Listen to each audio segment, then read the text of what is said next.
Warning sempre será o melhor álbum do Green Day, e agora eu vou te falar o porquê. Primeiramente, eu sou o Havok, esse é o Riff Crítico, e aqui a gente fala de música. Você provavelmente não vai concordar comigo, mas até hoje o Green Day não lançou nenhum álbum melhor que o Warning. Mas pra você entender o meu ponto, vamos dar um passo pra trás. Lá em 1990 eles lançaram o primeiro álbum, o 39 Smooth, e pra falar bem a verdade, não tem nada de especial. Eu mesmo achei o álbum meio fraco, eu digo num contexto geral, né, sem levar em conta os detalhes das letras, nem nada do tipo. O que eu faço é, coloco o álbum pra tocar. Se eu ficar com sono ou sentir que o som tá descendo meio quadrado, já é um álbum ruim. E quando eu coloquei o 39 Smooth pra rodar, já fiquei meio assim, sei lá, cara. Mas os caras são punk rock, então em 92 eles lançam Kerplunk. E quando eu escutei esse álbum, no começo eu pensei que fosse o primeiro álbum, e no final parecia que tava no começo.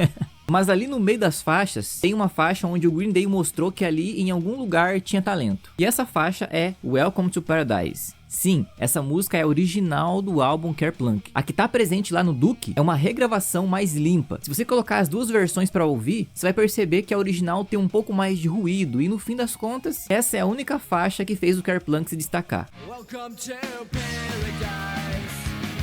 E a boa notícia é que a banda entendeu isso. Entendeu tão bem que eu acho que eles juntaram todas as forças, todo o talento que eles tinham só pra compor o novo álbum. E deu muito certo, porque aí eles criaram o Duke, que chegou com os pés na porta. Cara, praticamente todas as faixas desse álbum são grandes clássicos da banda. A verdade é que foi esse o álbum que deu visibilidade pro Green Day. E creio eu que a grande maioria dos fãs conheceram a banda com o Duke. Ou seja, aqui eles construíram uma base gigantesca de fãs. Ao mesmo tempo que isso é muito bom, isso também é preocupante, porque a galera queria mais disso. E tendo em vista a recepção morna dos dois primeiros álbuns lá atrás, a gente fica pensando, será que o Duke foi um tiro de sorte e o próximo álbum vai ser meio merda? Ou será que eles têm mais uma carta na manga, mais gás pra compor obras-primas como as que o Duke trouxe? E falando em obra-prima, praticamente todas as faixas têm seu destaque. Mas se fosse pra eu decidir as favoritas, provavelmente seria Longview e When I Come Around.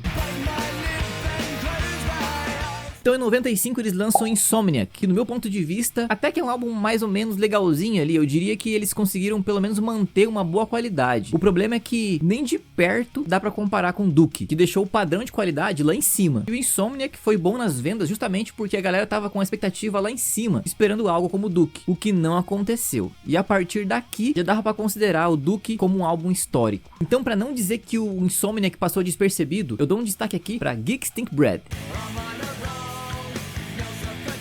Então em 97 o Green Day lança Nimrod. Eu vou te falar que esse álbum é sim um álbum subestimado. A galera não deu muita bola porque o Duke ficou na cabeça. E não há o que faça pra alcançar a mesma qualidade, cara. Mas aqui eu vou defender o Nimrod, porque tem aquela coisa que eu falo aqui nos vídeos, sobre identidade, sobre alma, essência da banda. E o Green Day aqui fez um bom trabalho em manter a identidade que eles construíram lá em Duke. É disso que eu tô falando. Enquanto eu escutava Nimrod, eu sentia o mesmo Green Day que eu sentia ouvindo Duke. Aquele calorzinho no coração, um quentinho na alma e tal. E os destaques de Nimrod pra mim são King for a Day e Hitchin' a Ride.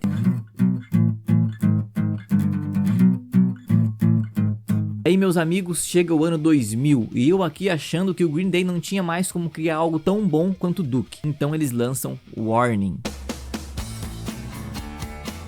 E se você é fã do Green Day e não curte esse álbum, cara, você ouviu errado, não é possível. Pra você ter uma ideia, eu conheci esse álbum através de uma fita cassete, mano. Uma fita cassete. E nem era minha. Um amigo do meu pai comprou o Warning numa fita cassete e meu pai pediu pra gravar o áudio da fita dele numa outra fita pra gente ouvir. E aí meu pai chegou e falou, filho, escuta essa pedrada aqui. Mano, eu sei que tem muita nostalgia envolvida, mas não sou só eu. Pode pesquisar aí. Esse álbum foi muito subestimado no passado, só que se você parar pra ouvir ele com a mente aberta, você vai perceber que todos os elementos do Duke estão aqui. E eu vou mais longe, elementos melhorados. Quando eu coloco esse álbum pra tocar, é como uma máquina do tempo. E aqui eu vejo claramente a essência da banda na sua melhor fase. Mas se for comparar em números de vendas, infelizmente não teve uma boa recepção. O álbum anterior, Nimrod, teve um resultado muito melhor. E talvez o Warning realmente não seja pra todos os ouvidos. Afinal, os dados mostram isso. Mas aí também pode ter alguma coisa a ver com marketing ruim ou sei lá. A verdade é que o Warning traz pra mim a essência do que é o Green Day, cara. Se você curte Green Day e não gostou desse álbum, faz assim, ó. Coloca ele pra rodar e vai lavar uma louça ou correr no parque, escuta ele inteiro. Aí depois disso, se você ainda não gostar, escuta de novo.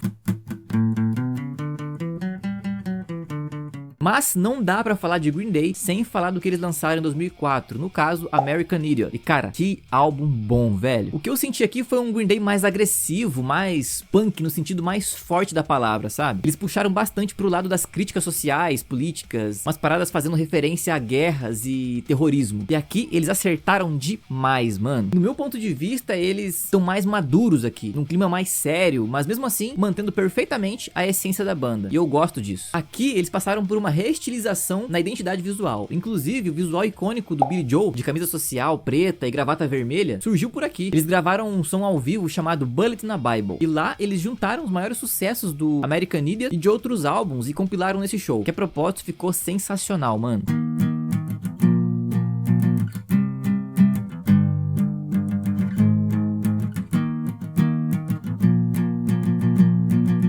E essa nova fase do Green Day trouxe novos fãs, atendeu os fãs antigos e fez o que parecia impossível. Cara, ele passou o Duke em número de vendas. Dá pra acreditar num bagulho desse? E a partir daqui, todo mundo tem que ir lá acordar o Billy Joel quando o setembro acabar. E pode ser que eu esteja sendo meio duro aqui, mas também a partir daqui, o Green Day foi se perdendo, sei lá. Todos os álbuns lançados desde então foram meio mornos. Eu escutei o 21 Century Breakdown e até tem umas faixas legalzinhas, assim, mas eu acho que aqui talvez eles tenham começado a perder a mão. Não tô dizendo que os álbuns lançados depois de American Idiot sejam ruins, não, mas também não são bons comparados com o Duke, por exemplo. Portanto, para amarrar nossas ideias aqui, se você ainda não ouviu o Warning, dê uma chance. No mais, muito obrigado pela sua companhia e até a próxima.